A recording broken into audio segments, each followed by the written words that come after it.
kabar Anda semua? Kembali berjumpa dengan saya, Hersbun Arif, dari Forum News Network. Saya selalu berdoa Anda selalu dalam sehat, berkah dan bahagia. Ini penting sekali, dan saya akan mengajak Anda ngobrol dengan Bung Rocky Gerung. Bung Rocky sudah dapat SK pengangkatan dari Erick Thohir? Soal apa tuh, BUMN? Ya, dapat nggak ada jatah di komisaris di BUMN? Ya, saya lupa mendaftar sebagai buzzer gitu. Kalau saya buzzer mungkin dapat. Iya. Karena BUMN itu sekarang jadi buzzer untuk merampok negara, BUMN. Oh, buzzer untuk merampok negara, singkatannya begitu ya. Ini karena baru saja ini kan ada kabar terbaru lagi ya, yang saya kira menarik. Ada satu orang yang di Twitter dikenal sekali, namanya Kang Dede itu. Diangkat sebagai komisaris di Pelni. Ini saya baca di kumparan dulu beritanya ini. Jadi disebutkan bahwa Menteri Erick Thohir kembali mengangkat influencer, tapi nyebutnya influencer begini, menjadi komisaris perusahaan negara. Kali ini dia menempatkan Kristia Budiarto alias Kang Dede menjadi komisaris independen PT Pelni Persero, komisaris independen nih. Nah, berdasarkan penelusuran kumparan, Kristia Budiarto atau Antonius Kristia Budiarto selama ini aktif di Twitter dengan nama Kang Dede. Dan dia sering sekali terlibat tweet war dengan pendukung yang berseberangan dengan Presiden Jokowi. Nah, ini menyebutnya bukan buzzer, tapi influencer. Melengkapi kemarin ya, berita sebelumnya kan Kompas juga menurunkan dalam 1 bulan Presiden Jokowi menunjuk para pendukungnya atau buzzer ini di BUMN juga. Jadi yang sebelumnya ada Olin Yusron, Anda saya yakin kenal nih sebagai dia wartawan, Bung. Bung ini. Saya kira ada soal di situ. Apa? Artinya sebetulnya mereka berhak diangkat dari dulu tuh. Ini diangkat ketika masa efektif Presiden Jokowi mungkin tinggal 2 bulan. Jadi dia jadi komisaris dalam 2 bulan. Karena krisis politik dan krisis ekonomi, krisis hukum, apalagi soal penipuan undang-undang Omnibus Law yang pasalnya berantakan sebetulnya, itu akan bereskalasi pada ketidakpuasan publik. Jadi kalau Erick angkat dia sekarang itu telat sekali itu. Harusnya sudah lebih awal ya? Iya, kan kasihan itu dalam 3 bulan terus pemerintah jatuh karena krisis segala macam, lalu nggak dapat gaji lagi mereka tuh. Itu jahilnya Erick Thohir tuh, yang saya dengar kan udah ditekan dari zaman dulu Erick Thohir buat angkat. Tapi Erick mungkin menganggap bahwa dia pasang dulu kawan-kawannya, baru booster influencer Jokowi. Kan yang dia pasang lebih dulu kan kawan-kawannya Erick kan. Nah, di situ curangnya Erick. Tapi di situ juga jagonya tuh. Ya, yang ditekan itu kan barisannya Adian Napitupulu. Kalau ini buzzer, ada seperti saya sebut tadi Ulin, kemudian Kartika Jumadi, Jasmev, dan kemudian ada lagi satu Eko Prasetyo. Nah, ini kalau Eko Prasetyo ini kan orangnya Jokowi sejak di Solo nih ya. Dia pernah jadi ketua KPU di Solo nih, Bung Rocky. Baru sekarang dia. Ya, saya kenal Eko tuh dosen dulu. Ya. Ya bagus lah cara dia berpikir. Tetapi poinnya adalah kalau misalnya mereka ini relawan, kan tradisi relawan artinya tidak meminta jabatan itu, apalagi menekan untuk meminta jabatan. Tradisi Amerika misalnya, relawan itu bahkan dia keluarin dari kantongnya duit $10 bahkan untuk bilang, this is my share gitu. Jadi relawan justru membiayai kandidatnya itu, bukan dibiayai itu. Ini tuh balik-balik nih kan Indonesia. Jadi kalau orang jadi relawan, mulai sekarang ada semacam keyakinan dan tuntutan bahwa dia harus jadi komisaris nanti. Mulanya adalah berharap, lalu menuntut, lalu mengancam. Kan bagaimana relawan kok ada di dalam praktek-praktek bandit semacam itu kan? Itu jeleknya demokrasi kita, menganggap diri relawan tapi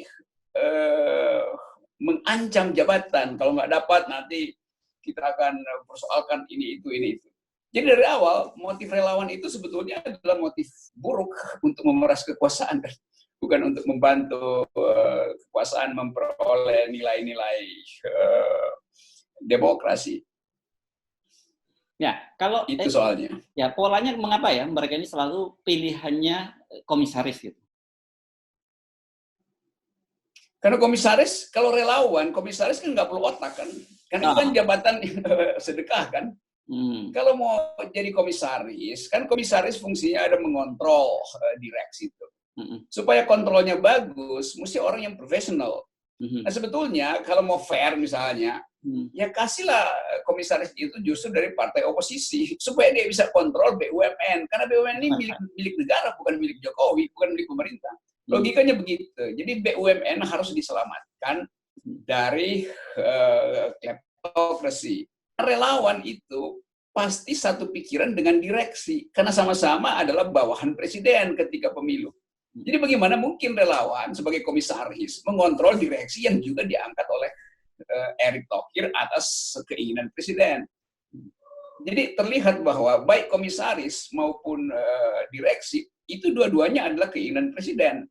Jadi bagaimana mungkin ada audit eksternal terhadap kerja komisaris kalau kerja direksi kalau sama-sama ada di selimut yang selimut kekuasaan sama aja kan? Ya. Itu ngacoknya tuh cara kita berpikir. Belum lagi kita bicara soal kompetensi ya, Bung Rocky. Ya justru itu kompetensi kan harus didahulukan tuh. Tapi karena tekanan politik, ya Erick Thohir nyerah. Tapi Erick Thohir juga berpikir bahwa dia juga perlu menampung relawan ini karena satu waktu relawan ini akan tergantung pada dia, tidak lagi tergantung pada presiden. Maka dia bisa alihkan relawan-relawan ini, influencer atau buzzer ini untuk jadi semacam tim sukses dia. Kalau Erick berambisi dan pasti berambisi untuk jadi presiden nanti tuh. Jadi dikooptasi sebetulnya tuh. Ya.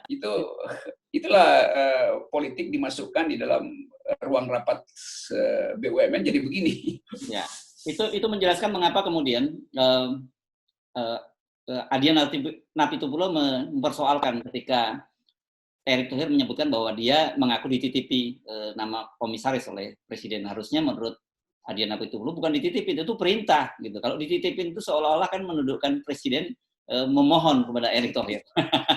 Ini kan menarik juga ini logikanya Adian Apitupulu.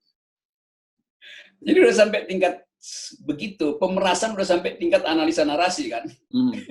Jadi apapun harus diiyakan.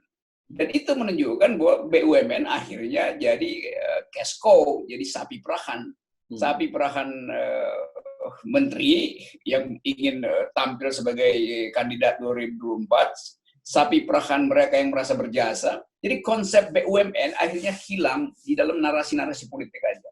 Padahal BUMN dimaksudkan sebagai air bersih untuk memberi minum pada rakyat, sebagai energi untuk memberi cahaya pada rakyat, sebagai nutrisi untuk memberi kesehatan pada rakyat. Kan itu perintah undang-undang dalam BUMN. Jadi dia adalah hulu dari kemakmuran kita tuh. Nah sekarang kita mesti lihat bahwa air yang mengalir di sungai BUMN itu kemudian dibendung oleh politisi, dibajak oleh buzzer, bahkan sampai di ujung masih dicari sisa-sisanya. Jadi pemerasan semacam inilah yang membatalkan cara kita memahami BUMN.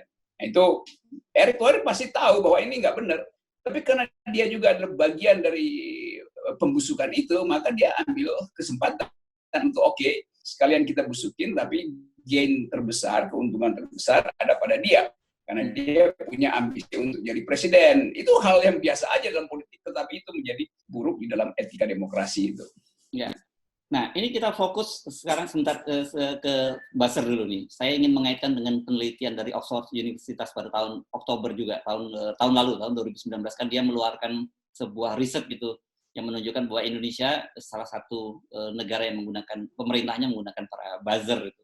Ada 44 negara, tapi jadi memang bukan khas Indonesia. Tapi di Indonesia pada waktu itu disebutkan bahwa para buzzer ini mendapat bayaran bervariasi kontraknya, antara 1 juta sampai 50 juta, itu yang saya baca di risetnya Oxford University ya. Dan ini kelihatannya kalau yang baru diangkat ini bukan kelompok buzzer, ini panglimanya buzzer, bos-bos buzzer. Jadi memang tidak cukup kalau hanya kontrak bulanan seperti yang lalu. Jadi harus ada konsesi jabatan seperti sekarang. Ini perbaseran yang betul-betul model Indonesia aja, yaitu transaksi di awal diputuskan. Jadi menggaji buzzer itu kan menunjukkan bahwa pemerintah nggak punya kapasitas untuk percaya pada legitimasi rakyat. Kalau saya percaya bahwa saya terpilih secara sempurna karena saya punya kapasitas, punya integritas, ngapain perlu buzzer? Jadi ini yang dibongkar oleh Oxford akhirnya menunjukkan bahwa legitimasi Presiden Jokowi memang nol atau mendekati nol atau dangkal itu. Karena terbongkar akhirnya untuk memperoleh legitimasi atau memperoleh suara rakyat, dia memanfaatkan hal-hal yang buruk, yaitu menggaji buzzer. Padahal ini demokrasi langsung itu. Percaya ada pada pilihan rakyat kan. Ya, sekarang apalagi yang mau dibantah itu bahwa dia dipilih secara sempurna melalui mekanisme elektoral. Iya, mekanismenya adalah elektoral, isinya adalah buzzer-torial itu. Jadi selalu ada semacam kegugupan pemerintah untuk mengakui bahwa dia punya dukungan rakyat yang real. Ternyata tidak real karena dijembatani oleh buzzer. Kalau buzzernya adalah relawan, maka itu real. Karena relawan bekerja untuk menghubungkan kampanye presiden dengan pilihan rakyat. Itu namanya buzzer yang real tuh. Tapi kalau ternyata bahwa dia digaji, bahkan menuntut semacam pahala politik setelah presiden terpilih, itu artinya proses politiknya buruk. Jadi masih ada manipulasi di dalam proses kampanye presiden pada waktu itu. Cuman itu ukurannya gampang sekali lihat bahwa perpolitikan kita itu merosot karena perbuzzeran ini. Dan makin lama makin ditunjukkan. Mestinya dihentikan aja kan. Kalau presiden udah bilang oke, buzzer bubar, ngapain dikasih lagi komisaris? Itu artinya buzzer tahu kejahatan-kejahatan politik selama pemilu, karena itu mesti ditutup mulutnya dengan jabatan komisaris.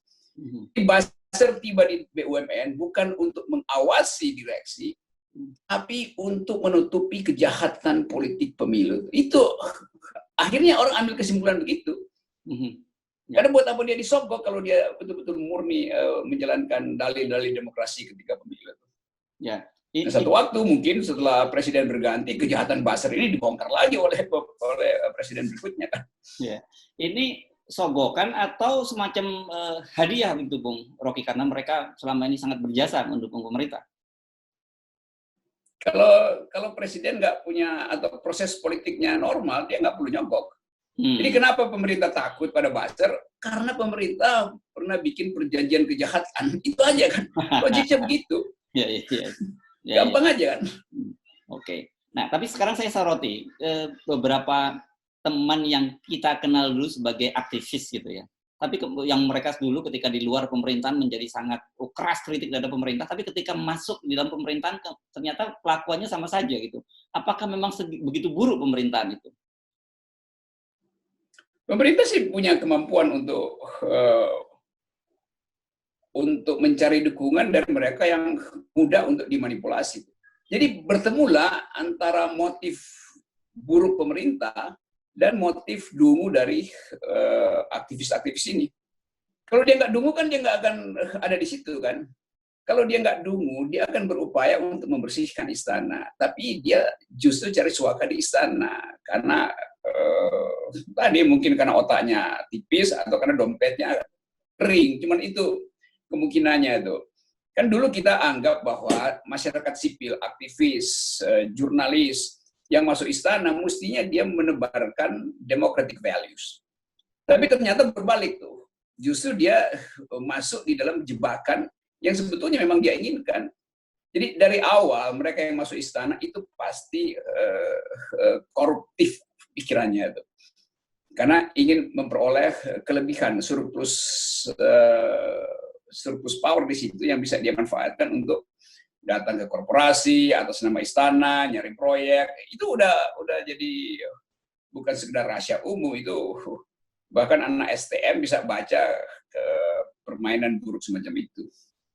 Ya, jadi poinnya yang saya ingin sampaikan ini sekarang ini orang kemudian beranggap bahwa politik itu buruk itu. Dan bekerja di pemerintah itu buruk karena kemudian ketika mereka yang para aktivis, kan kita tahu misalnya kayak Adian Apitupulu dulu kan juga aktivis tahun 98, Porkot, segala macam. Ulin ini kalau tidak salah dia PRD ya, dulu ya. Kan ini juga Yes. ya kritis terhadap pemerintah dan sebagainya. Ternyata kemudian ketika masuk di dalam pemerintahan itu mereka kok jadi sama saja gitu. Karena presiden juga nggak mampu membuat lapisan kan. Jadi presiden yang lemah secara legitimasi, dia akan kumpulin para pendukung yang juga ada di dalam definisi moral yang sama, yaitu pragmatis. Kan itu yang terjadi kan. Jadi kalau dibilang misalnya Orde Baru berkuasa 32 tahun, menimbulkan korupsi, akumulasi kekuasaan segala macam, yaitu akhirnya kita bisa batalkan Orde Baru setelah 32 tahun berkuasa. Karena kekuasaannya terlihat telanjang otoritarianismenya. Ada konfrontasi antara kekuasaan Presiden Soeharto dan posisi masyarakat sipil pada waktu itu. Sekarang justru nggak ada konfrontasi itu, karena masyarakat sipil ikut mendukung rejim yang kripto-otoritarian atau pseudo-otoritarian. Seolah-olah demokratis, padahal seluruh produk undang-undangnya, seluruh sistem hukumnya, itu adalah monolitik, otoritarian. Jadi lebih susah sebetulnya memperbaiki rezim yang dungu daripada rezim yang otoriter. 32 tahun Soeharto gampang diperbaiki, karena setelah ekonomi memburuk, udah terjadi kontras moral. Nah sekarang, rezim dungu ini, itu diperbaikinya itu mungkin 32 abad. Karena dibebankan pada publik nanti untuk merevisi lagi undang-undang yang buruk, merevisi lagi mental baseria yang diternakkan dari istana. Nah, mengubah prinsip itu, mengubah perilaku politik buruk ini, itu merupakan beban dari presiden yang akan datang. Bayangkan presiden 2024, dia harus mulai lagi dengan memangkas, membersihkan birokrasi, menutup bolong-bolong kebijakan yang dibuat oleh pemerintah sekarang, memperbaiki omnibus law yang ternyata pasal selundupannya banyak dan yang diselundupkan juga tidak awas sehingga bocor lagi, publik tahu lagi bahwa ada yang nggak benar di dalam lembaran negara itu. Kan macam-macam yang terjadi akhirnya. Ya. Jadi lebih baik sebetulnya rejim otoriter yang telanjang daripada rejim yang seolah-olah merakyat, tapi menyembunyikan berbagai kejahatan. Oke. Baik, jadi saya kira kita sudah waktunya sekarang ini, saat ini kita mengucapkan selamat datang para buzzer di dunia BUMN, gitu ya. Oke. Buzzer ceria ya. di ujung kekuasaan yang sedang menggigil. Oke, baik. Terima kasih, Bung Rocky.